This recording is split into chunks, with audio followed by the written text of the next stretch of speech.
Hi, welcome to another video on materials writing. Now I'm sure all of you are familiar with this kind of exercise that you see in books or you see in online practice. It's the classic Gapfill exercise where you get sentences or a text and it's got gaps in it. Typically they're used maybe for checking vocabulary but also checking grammar and tenses. So what I'm going to do in this video is share my screen with you, and I'm going to start with a kind of badly written exercise, basically designed to help students, to check students' understanding of the past simple and the present perfect. And I'm just going to talk you through some basic principles of what you need to remember when you're writing that kind of exercise. Some of it may be familiar and obvious, but I'm sure you'll find one or two new ideas in here that you haven't thought of before. And it works as a nice little checklist, all those things you need to remember when you're writing a gap fill exercise. Here we go. Straight away, I want to sort a few things out for this if I'm going to use this in class. So for example, this teacher's put everything in different colors and used a very ornate font. They've kind of got what I sometimes think of as gone a bit design font crazy. I think when you're starting out with exercises, you need to play safe because some of your students might find it difficult to read certain types of fonts. If you've got dyslexic students or students that are struggling with certain reading skills, you just need to keep it simple. So Arial 12 is safe, for example, with a bit of space. Now let's take a look. The first thing I like to see with any kind of basic exercise is numbering. The reason for numbering might seem obvious, but it's a classroom management issue. If a teacher's talking through the questions, they want to know that the questions are numbered. And also if there's an answer key to go with this exercise for the students to check, that they need them numbered. If we look at the top of the exercise, there's the rubric, or what sometimes they're called direction lines or instruction lines. And this one completely sentences in the past simple or present perfect using the verb in brackets. That's rather a long sentence. And there's also the danger that the language being used in it is higher level than the language you're actually testing. So with this rubric, I would split it into two parts probably, and just use the verb in brackets and keep it quite simple. So complete these sentences in the past simple or present perfect. You could write the word tense, and if you want, use the verbs in brackets. The other way to make the exercise much clearer is to provide an example. So last week I went to Paris.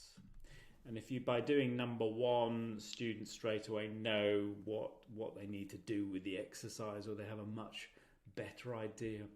The other thing I like to add to exercises is a title.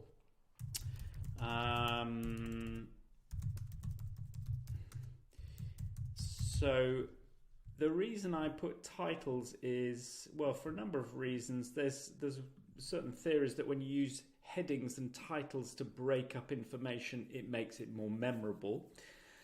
The other thing is, if this is on a handout or a worksheet and you give it to a student, at some point it's going to get shoved in a student's bag or hidden away, filed away, saved away on the computer somewhere. If a student opens it, they look at the title and straight away they know what this piece of work was about. Also, if as a teacher, if you say, okay, we're going to have a test next week on the work we did earlier in the week on the past simple or present perfect, the student can reference it quickly, find the worksheet, find the document, and they know that they need to spend some time going back over the work they've done. So we've now got a title, we've got a simpler rubric or direction line. Number one is done as an example. We've added numbers. What else can we do to this? Well, the first initial problem we've got, of course, is only testing the I form. And that might be appropriate for, say, an elementary level exercise when you're first introducing the verbs. But with these verbs, we want to also check and test students' ability to use the past simple or the present perfect with other forms. So we could put in the word Bill. Saw Rachel at the party last night. We could put in they. We could put in she, but we want to just check different forms. We.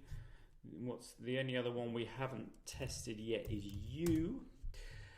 The other thing when you're designing exercises like this for grammar practice, you don't want any of the vocabulary to get in the way of the understanding, because the exercise is not checking their vocabulary.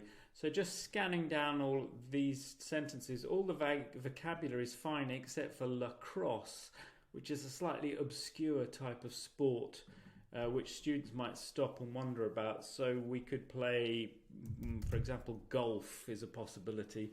She's never played golf. Golf is more universally known as a word. You could put tennis or soccer or whatever you like, really. And the other thing is this exercise is only practicing affirmative forms. So maybe I want to also, maybe I've presented the negative form as well. So I want to check students' ability to write the negative form of the past simple, present perfect. So for example, for that in number 3, I could write the words not before see in the brackets, which would indicate Bill didn't see Rachel at the party last night. And then we could add another one here.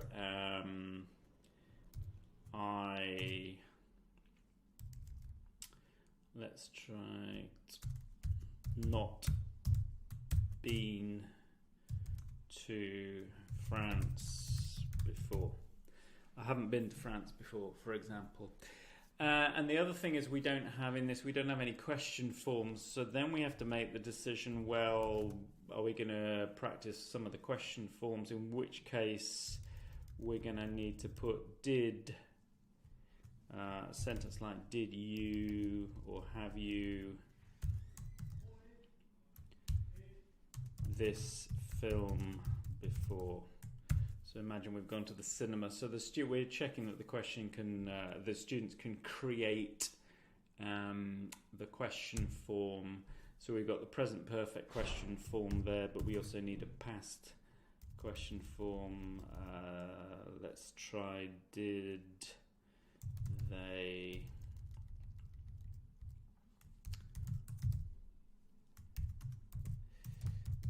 let's try that. Did they leave yesterday, as opposed to have they left yesterday? So we're using yesterday to make sure the students recognise it's the past simple, but they're also creating the question form. So now we've got a 10-line exercise and we're checking affirmatives, negatives, questions, and we've also got different forms, I, he, she, it, you, we, they. This is probably okay now if you were going to use it for self-study practice, give it to the students for homework and so on. You might say the design's a little boring, so maybe you could go and find a photo. You can watch my video on finding photos to go with this series of videos. Maybe because number 1 says last week I went to Paris, you could have a little picture of the Eiffel Tower, or you could pick up a theme in one of the sentences and just drop a photo to go with it, just to help lift the exercise a little bit.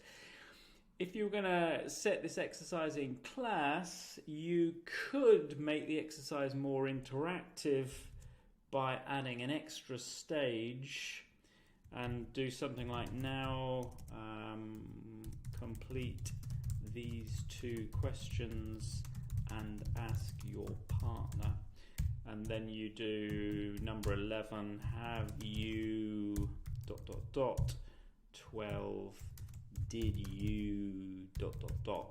and the students have to create a new question of their own with the present perfect and with the past simple, and then they interview your partner. So what you're doing then is creating a control practice, Gapfill kind of exercise, but you're adding a level of personalization and you're making it communicative and interactive to use in the classroom. But that's the difference. The decision you're making. Am I writing this exercise just for control practice, the sort of thing I might set for homework, or is it going to be something I use in class? The other thing is, typically in this kind of exercise, I might only include 8 gap-fill sentences for classroom use, because if you have more than 8 sentences, it can take up quite a lot of classroom time. So if I have more than 8, it might be something like that I'm giving for homework. It depends a lot on the students you're teaching, and obviously you might not even include the question forms if you've only introduced the affirmative and the negative forms for the 2 tenses. So those little decisions you have to make, and they will affect the writing. But the key things are to pull out from this: don't make the fonts and the design too complicated, because it makes it harder to read. It's not really helping students. Put a title with it, make your rubric lines simple and clear, number everything so you can write the answer key to go with it. The other thing I should add, having written this exercise, write the answer key, just because it's a really quick way to check that you haven't made any mistakes in the writing.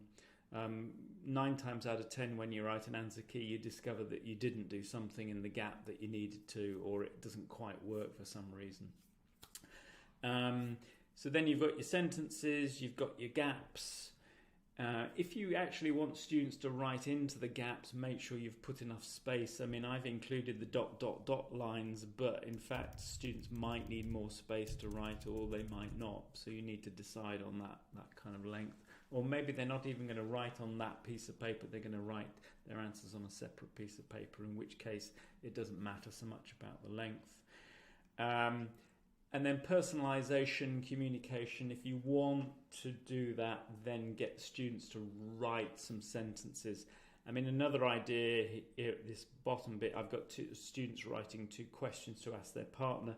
You can even have something as simple like, now write 3 sentences about yourself using the past simple and the present perfect, and the students just write and create 3 sentences. But it's nice, particularly for classroom use, to leave that open-endedness to the exercise and allow for some personalisation.